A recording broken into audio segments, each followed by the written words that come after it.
여러분, 오늘 우리는 하나님과 신앙생활을 한다고 하면서 주님의 교제권으로 들어간다고 할 때 오늘 우리는 얼만큼의 교제에 들어가고 있습니까? 이전 아프리카 가서 설교를 들어보니까 권창민 목사가 설교한 것 가운데 여러분, 사람이 안다고 하는 데는 여러 가지 단계가 있습니다. 나는 상대방을 안다고 하는데 상대방은 나를 모르는 경우가 있습니다. 연예인 같은 경우입니다. 나는 알지만 그 사람은 나를 모릅니다. 또 그 사람은 나를 모른다고 하지만 또 나는 알고 있습니다. 서로 알고 있는 단계가 있고, 또 안다고 하는 것이 얼마나 깊이 들어가느냐, 성경에도 보면은 야다라고 하는 히브리어 안다라고 하는 말이 있는데 이 안다고 하는 것이 얼마의 교제권까지 들어가느냐. 여러분, 오늘 우리 부부관계도 마찬가지입니다. 여러분들이 살아가면 살아갈수록 두 부부가 더 깊은 교제권 속으로 들어가는가, 아니면 깊이 들어갔다가 권태기를 맞이하면서 점점 더 멀어지는가. 요즘 제가 은퇴하고 나면 조론한다고 하니까 우리 교인들 가운데서 그 진짜인 줄 알고 저에게 말리는 사람들도 있고요. 제 여동생들은 명절을 맞이하면서도 지금 굉장히 긴장하고 있어요. 오빠 조론한다고 그래도 여동생들은 우리 집에 올 생각하지 말라고 굉장히 걱정들을 하고 있어요. 제가 말하는 데는 이제 교인들이 20년을 살았는데도 어디가 농담이고 어디가 진담인지도 아직도 헤매지 못하는 사람들이 있어요. 어떤 분들은 진지하게 말하는 사람들이 있고. 여러분, 지금 나랑 하나님과의 신앙생활 지금 말씀하고 있는 겁니다. 그러면 여러분들은 주님과 얼마나 깊은 교제에 들어갔는가. 여러분, 목사라고 하나님과 깊은 관계에 들어갔다고 생각합니까? 아닙니다. 목사 가운데서도 얼마 전에도 여러분들이 봤지만 감옥에 들어가는 사람들도 있습니다. 그런 사람들이 하나님과 가까이 되겠습니까? 여러분, 장로라고 하는 항존직 받았다고 해서 하나님과 가까운 교제입니까? 권사라고 하는 그 단계가 가까운 교제입니까? 아니면 여러분들이 오늘 수요일 날 나왔다고 해서 수요일 날 나온 것이 하나님과 가까이 교제하는 그 단계라고 생각합니까? 아니면 여러분들이 새벽기도 나왔습니다. 이것이 하나님과 가까운 교제입니까? 아니면 오늘 여러분들은 예배만 마치고 그냥 가는 것이 아니라 하나님 앞에서 여러분들이 또 오늘 밤 기도 제목을 가지고 기도하면서 중보기도하면서 나갑니다. 그것이 하나님과의 가장 가까운 교제라고 생각합니까? 여러분, 나는 아무리 가까운 교제라고 생각하지만 하나님이 인정을 하지 않으시면 아무 의미가 없어요. 여러분, 우리 성경 가운데도 보면은 하나님과 가장 깊은 교제권에 들어간 사람이 있고, 또 두 번째 교제권에 들어간 사람이 있고, 세 번째 교제권에 들어간 사람이 있습니다. 오늘 본문으로 들어가기 전에 잠깐 앞으로 넘겨서 출애굽기 24장을 한번 보시겠습니다. 여러분들이 잘 알고 있지만 출애굽기의 클라이맥스는 12장 6월절입니다. 그리고 나서 19장에 와서 하나님께서 제사장 나라를 삼으시겠다고 말씀하고 나서 25장부터 하나님께서 제사장 나라를 삼기 위해서 성막을 짓는 일을 합니다. 여러분, 25장부터 성막 짓는 일을 감당이라고 하면서 출애굽기 전체를 두 부분으로 나눈다면 24장까지고 25장에서 40장까지입니다. 그럼 24장까지는 바로 뭐냐? 하나님께서 출애굽하시면서 출애굽한 모든 목적을 말씀하고 있고, 이것을 이루기 위하여 25장부터는 성막을 짓는 일입니다. 그러면 바로 성막을 짓기 전에 성막이 바로 무슨 효용을 위해서 필요한 것인가 하면서 24장에서 우리 예배하기 위해서 가장 중요한 말씀을 합니다. 벌써 출애굽기 24장은 여러분들에게 표되어 있는 것을 보면 제가 여러 번 여러분들에게 말씀드린 것들이 나와 있습니다. 여러분, 그 말씀 가운데 보면 1절을 잠깐 주목해 봅니다. 또 모세에게 이르시되 너는 아론과 나답과 아비후와 이스라엘 장로 70명과 함께 여호와께로 올라와 멀리서 경배하고, 여기서 보면은 하나님 앞에 나아가는 단계가 나와 있습니다. 하나님 앞에 나아가는 단계인데 제일 먼저 이스라엘의 민족 지도자인 모세라고 하는 이름이 나오고, 그리고 제사장과 제사장의 아들인 아론과 나답과 아비후가 나오고, 그리고 이스라엘의 장로 70명이 나오고, 그러면서 이스라엘 장로 70명이 등장하고 있으면서 또 5절에 보면은 이스라엘 자손의 청년들이 나타나고 있습니다. 이스라엘 자손의 청년들이 나타나고 있고, 그리고 7절에 보면 언약서를 가져가 백성 마지막에는 백성들이 나타납니다. 여러분, 이것을 그림으로 그린다면 우리는 피라미드로 그릴 수 있습니다. 피라미드로 그리면서 제일 위에 모세가 있고, 두 번째 단계에 아론과 나답과 아비후가 있고, 그리고 그 밑에 단계에 70 장로들이 있고, 그 밑에 단계에 이스라엘의 청년들이 있고, 그 청년들이라고 하는 것은 장정들이라고 하는 의미죠. 그리고 산기슭에는 바로 이스라엘 백성들이 있습니다. 그러면 이러한 것들이 우리가 하나의 도표로 놓고 바라볼 때 이것은 하나의 교제권의 모습이 아니라 하나님 앞에 예배하러 나오는 자들은 어느 파티에 속해 있든 모두가 파티시페이션, 하나님 앞에 예배는 참여한다고 하는데 의미가 있습니다. 여러분, 모세가 제일 위에 있다고 해서 모세가 제일 위에 우두머리 지도자라는 말이 아닙니다. 아론이 제일 위에 있다고 해서 나답과 아비후가 있다고 해서 제일 위에 지도자가 아닙니다. 왜냐하면 오늘 레위기 10장 가운데 보면은 나답과 아비후가 다른 불로 제사를 드림으로 말미암아 그 제단 앞에서 즉사해서 죽는 모습이 나옵니다. 여러분, 하나님과 교제가 가깝다고 하면 그 제단에서 죽을 수가 있겠습니까? 그렇기 때문에 이것은 피라미드로 높고 낮은 문제가 아니라 하나님 앞에 예배하는 자는 모두가 함께 참여해서 능동적으로 나가야 되는 것을 말씀하고 있고, 이 안에서 가장 중요한 것은 예배는 하나님의 이니셔티브라고 하는 것이 뭡니까? 하나님의 주도권입니다. 예배는 철저하게 하나님이 주도하시는 것이지 인간이 주도하는 것이 아닙니다. 그렇기 때문에 오늘 우리가 예배할 때도 이 예배를 성삼위 하나님만 영광되게 하여 주시고 인간들에게 영광되는 것이 아닙니다. 그러므로 예배는 여러분들이 반드시 하나님을 위하여 드리는 것이고 하나님의 주도권일 뿐만 아니라 오늘 말씀 속에서 보면 하나님이 주어가 되기 때문에 하나님의 주도권으로 나타나고 있고, 그리고 예배에는 반드시 말씀 선포라고 하는 캐리그마가 있어야 됩니다.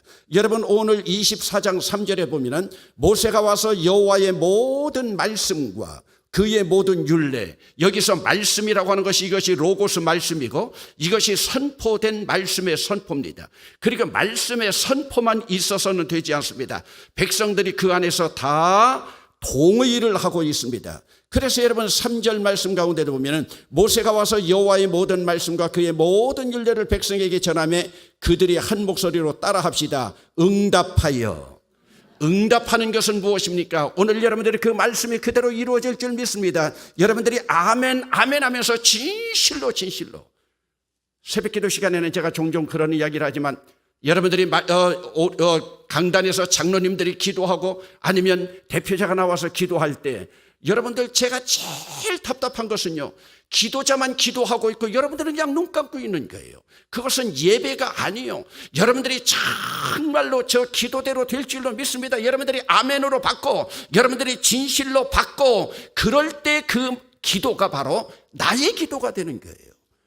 여러분, 오늘 우리는 기도하면서요, 기도의 구경꾼들이 아니에요. 기도를 함께 해나가면서 여기서도 여러분 보세요. 모든 백성들이 함께 한 소리로 응답하여 이르되 여호와께서 말씀하신 모든 것을 우리가 준행하리이다. 아멘 하는 것은 준행하겠다고 하는 그들의 결단이에요. 여러분 7절도 마지막 부분에 보세요. 여호와의 모든 말씀을 우리가 준행하리이다. 이것은 하나님 앞에 결단하고 있는, 그렇기 때문에 하나님으로부터 내려오는 것이 그레이스 은총입니다. 하나님으로부터 내려오는 것은 은혜입니다. 그 은혜를 받는 우리는 리스판스, 뭐 해야 되느냐? 응답해야 되는 거예요. 그러므로 하나님을 바라보면서 하나님께서 우리에게 주신 것은 콜링을 우리는 소명이라고 합니다. 그 콜링에 우리가 응답해서 따라가는 것이 미션, 이것이 바로 뭐냐? 우리의 하나님 앞에서 우리가 해야 될 사명이에요. 그래서 사명자들은 하나님의 부르심에 응답하고 나가는 것이죠. 그래서 여러분 이사야서 6장 가운데서도 보면은 내가 여기 있나이다. 하나님께서 콜링 부르실 때 내가 여기 있나이다. 그것이 미션으로, 사명으로 함께 나아가는 거예요.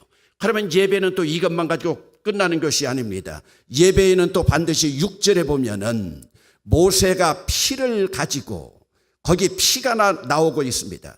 그러면서 8절 말씀을 함께 읽어보시겠습니다. 시작.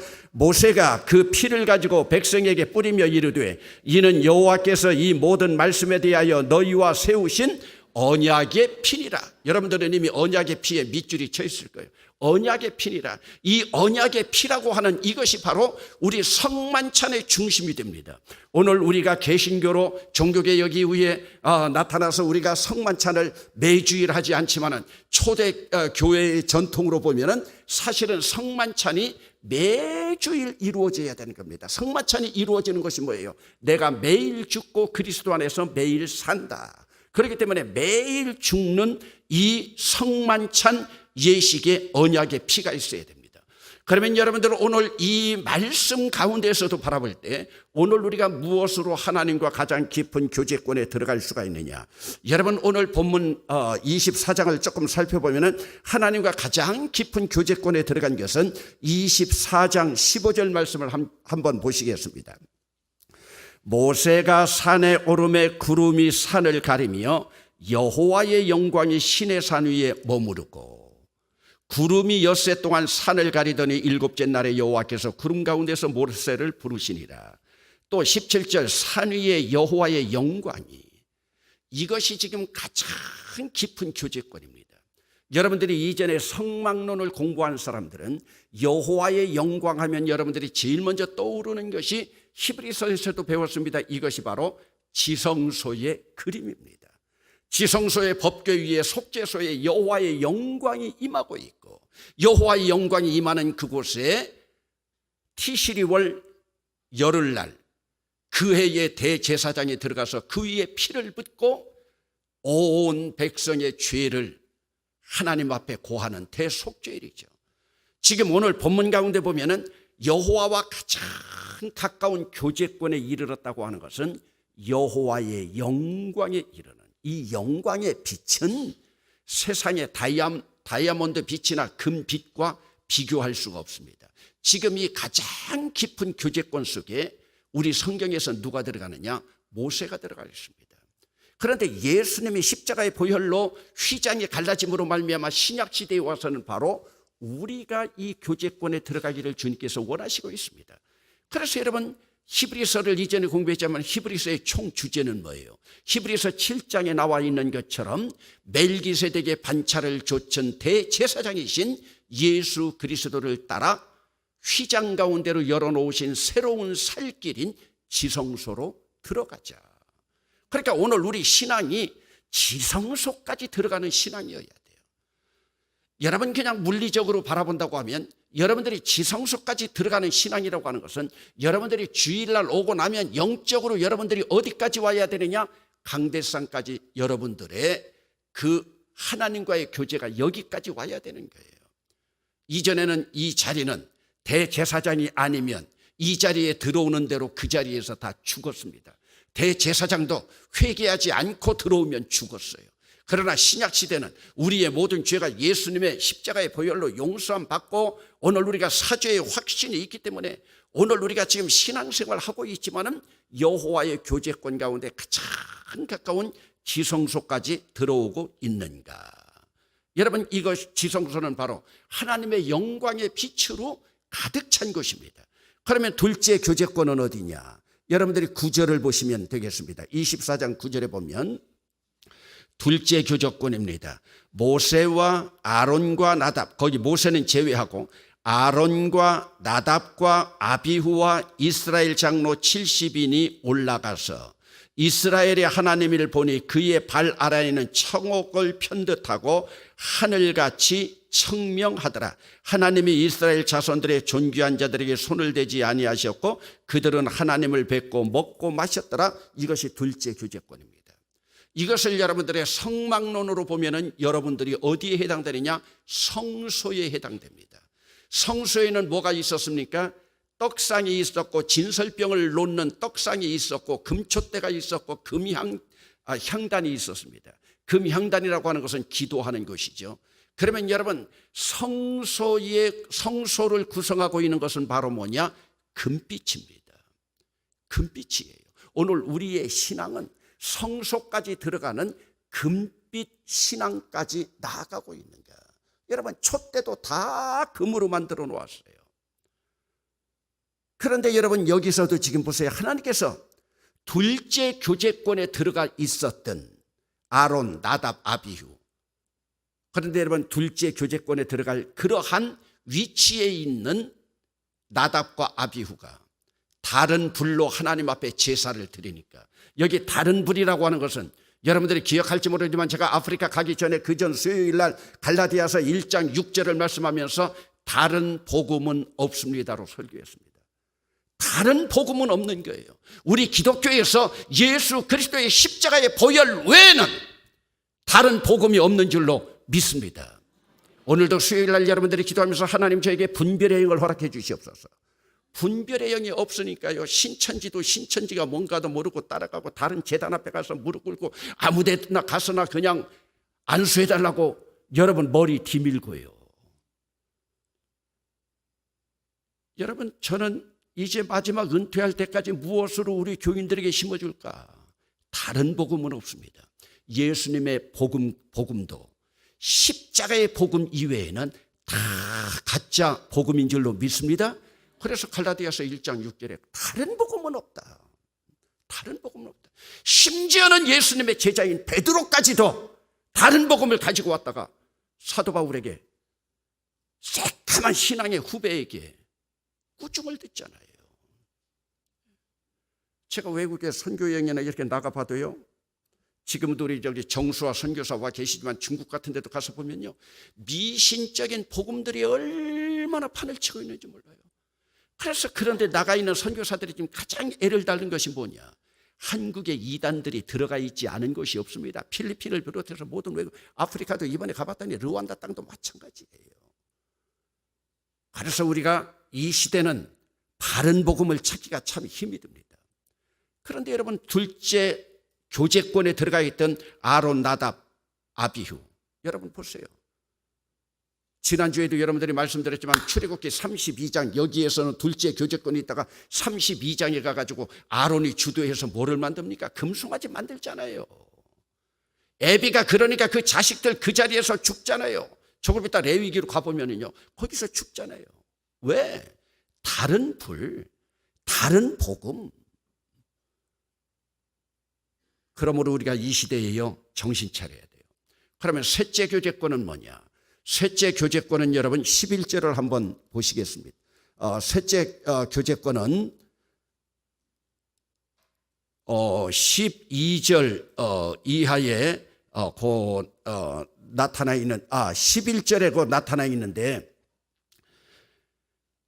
둘째 교제권의 이스라엘 장로 70인까지고 11절에 보면 하나님이 이스라엘 자손들의 존귀한 자들, 이스라엘 자손들입니다. 이제는 이스라엘 자손이라면 아까 앞부분에 봤으면 이스라엘의 젊은 청년들하고 그리고 이스라엘 백성들을 말하고 있는 거예요.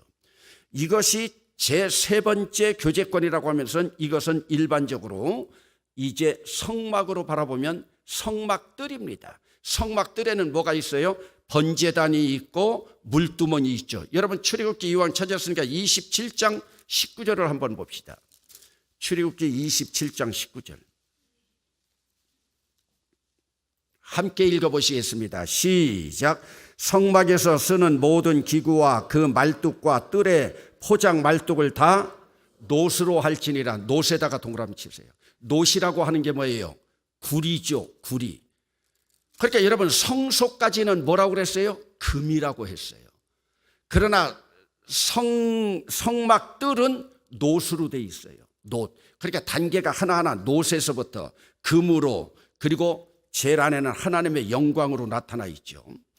그러면서 여기에서 중요한 것은 바로 뭐냐? 오늘 우리가 얼만큼 하나님 앞에 예배하는데 깊은 교제로 들어가는 거예요. 지금 구약은 계급적으로 이렇게 나와 있지만 신약에서는 이것이 아니라 우리가 모두가 참여하는데, 목사, 장로, 항전직만 아니라 일반 평신도들도 하나님 앞에 깊은 교제권에 들어갈 수 있도록 주님께서 휘장의 문을 다 열어놓았다는 거예요.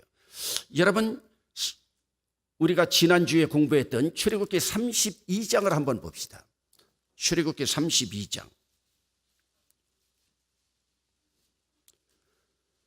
출애굽기 32장 8절입니다. 오늘 새벽기도에도 그 말씀 우리가 함께 보았지만은 32장 8절입니다. 그들이 내가 그들에게 명령한 길을 속히 떠나 자기를 위하여 송아지를 부어 만들고 그것을 예배하며. 따라 합시다. 예배하다. 여러분들이 분명히 알아둬야 될 것은 예배는 예배 드리는 것 아닙니다. 예배는 하는 것입니다. 성경에 보세요. 예배 드린다는 말 한마디도 없어요. 예배한다. 요한복음 4장 24절. 예배하는 자는 신령과 진리로 예배할지니라. 따라합시다. 예배하다. 예배한다고 하는 것은 여기서 바로 무슨 뜻이냐면 능동의 뜻입니다. 예배는 목사가 강단에서 주도하고 여러분들은 그냥 드리는 자들이 아니에요. 여러분들이 적극적으로 참여해가지고 여러분들이 주도적으로 나가야 되는 거예요. 물론 하나님이 주도하시지만은, 여러분 참 제가 안타까운 것은요, 찬양대가 찬양대를 하는데 찬양대 할 때는 열심히 하는데요, 찬송 부를 때는 입 다물고 있는 사람들이 있어요. 그것은 예배가 아니요. 차라리 찬양을 못한다 하더라도 하나님 앞에 찬송 부르면서 예배할 때 적극적으로 참여해야 되는 거예요. 어떤 사람들은 설교 시간에만요 귀 기울이 있고 찬송 시간에 입도 뻥긋하지 않아요. 얼마나 답답한지 몰라요. 왜? 저건 하나님 앞에 예배하는 것이 아니에요. 헛예배 드리고 있는 거예요. 예배하는 자다. 한다고 하는 것은 능동입니다. 여러분들 주일날 교회 와가지고 여러분들이 하나님 앞에 나와서 예배하는 것을 방해하는 일들을 여러분들이 감당한다고 하면 그 일 다 그만두세요. 식당 봉사하는 것이 예배하는 일이 방해된다면 식당 봉사하지 마세요. 여러분들이 교사하는 것이 예배하는 일이 방해가 된다면 하지 마세요. 하나님 앞에 첫째는 예배하는 거예요.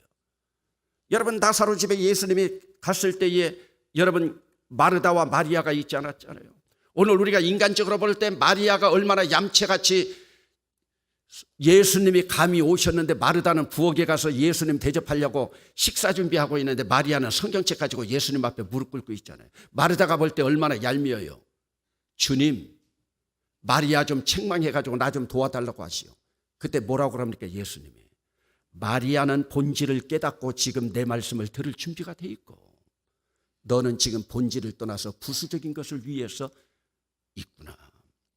여러분 저는 어느 교회 부흥회 갈 때마다 그 목사에게 그럽니다. 내가 그 교회 부흥회 가는데 은혜 받기를 원합니까? 강사 대접해 주는 걸 원합니까? 그럼 다 은혜 받기를 원한대요. 그러면 하루 3끼 내가 다 처리하겠습니다. 목사 대접한다고 교인들 모시고 오고 하지 마십시오. 그 조건 수락하면 제가 갑니다. 저녁 대접 안 해준다면 갑니다. 여러분 부흥회를 한다고 하는데요, 담임 목사가 강사 대접하는 데 신경 쓰느라고요. 은혜 받는 것보다도요. 뭐 잡습니까? 뭐를 해드려야 될까요? 그래서 제가 요즘은 그래요. 일체 먹는 건 나한테 맡기고 은혜 받을 준비만 해라. 누가 대접해 주려고 그러는데 그럼 그 장로는 대접해 주길 바라고 있느냐? 은혜 받기를 원하고 있느냐? 여러분 오늘 우리도 마찬가지예요. 교회에서 무슨 부흥회 한다고 할 때 대접하는 게 중요한 게 아니에요. 은혜 받는 게 더 중요한 거죠. 오늘 우리가 은혜를 바라보면서 나아가고 있느냐? 근데 여러분 예배하는 자들에게 가장 지금 하나님의 교제권으로 들어오지 못하는 게 뭐예요? 바로 9절입니다. 9절은 함께 읽어보시겠습니다. 시작. 여호와께서 또 모세에게 이르시되 내가 이 백성을 보니 목이 뻣뻣한 백성이로다. 목이 뻣뻣한 거예요. 목이 뻣뻣한 게 뭐예요? 방자한 거예요. 하나님이 제일 싫어하는 거예요. 목이 뻣뻣한 사람이 예배 드린다고 하는 것은 예배 참여했지만 그것은 예배하는 것이 한 것이 아니에요. 교만은 패망의 선봉이라고 했습니다. 하나님 앞에 예배한다는 자체는 겸손이에요. 겸손은 뭐냐? 여호와 하나님을 창조주로 인정하기 때문에 나는 피조물이오니 하나님 앞에 내가 무릎을 꿇습니다. 그렇기 때문에 여러분 예배하는 자는 목이 뻣뻣해서 되지 않아요. 목이 뻣뻣한 이스라엘 백성들 59만 9,998명 다 죽었잖아요. 광야에서요. 왜 죽었어요? 목이 뻣뻣하기 때문에 죽었어요. 목이 뻣뻣하니까 원망하는 거예요. 목이 뻣뻣하니까 불평하는 거예요. 오늘 우리는 사실은 제가 피상적으로 바라보면 여러분들은 오늘 저녁에 기도하기 위해서, 말씀 받고 기도하기 위해서 왔습니다. 중보 기도하면서 민족을 끌어안고, 돌아오는 주일은 또 명절이 있는데 가족과 가문을 끌어안고, 여러분들의 영원한 기업인 자녀들을 끌어안고, 우리가 외부적으로 바라볼 때는 하나님 앞에 가장 가까운 교제권에 도달하기 위해서 하나님 앞에 중보하면서 제사장으로 기도하면서 나아가는데, 과연 우리의 실제도 주님 앞에 깊은 지성소의 단계까지 나아가고 있는가? 그런데 아론과, 여러분 오늘 본문으로 들어갑니다. 나답과 아비후, 하나님께서 원하시지 않은 불로 들여서 여호와 앞에서 죽었다고 했어요. 여러분 레위기 10장 3절, 오늘 본문 핵심입니다. 3절 말씀을 보겠습니다. 모세가 아론에게 이르되, 아들은 이제 둘 다 죽었습니다. 첫째 아들, 둘째 아들 죽었습니다. 모세가 아들 둘 죽은 아론에게 이르되, 이는 여호와의 말씀이라 이르시기를, 나는 나를 가까이 하는 자 중에서 내 거룩함을 나타내겠고, 밑줄 치세요. 나를 가까이 하는 자 중에서 내 거룩함을 나타내겠고. 여러분 21세기 대명천지라 하더라도 지금도 하나님과 가까이 하는 자에게 여호와 하나님의 거룩함이 나타나는 줄로 믿습니다.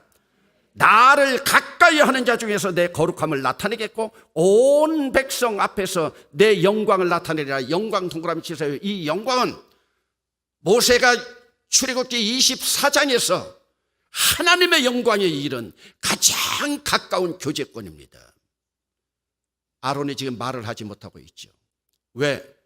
자기도 금송아지 만든 죄가 있고, 에벨을 닮은 두 아들들 지금 즉사했고, 주님께서 주시는 말씀이에요. 나는 나를 가까이 하는 자 중에서 내 거룩함을 나타내겠고, 온 백성 앞에서 내 영광을 나타내리라.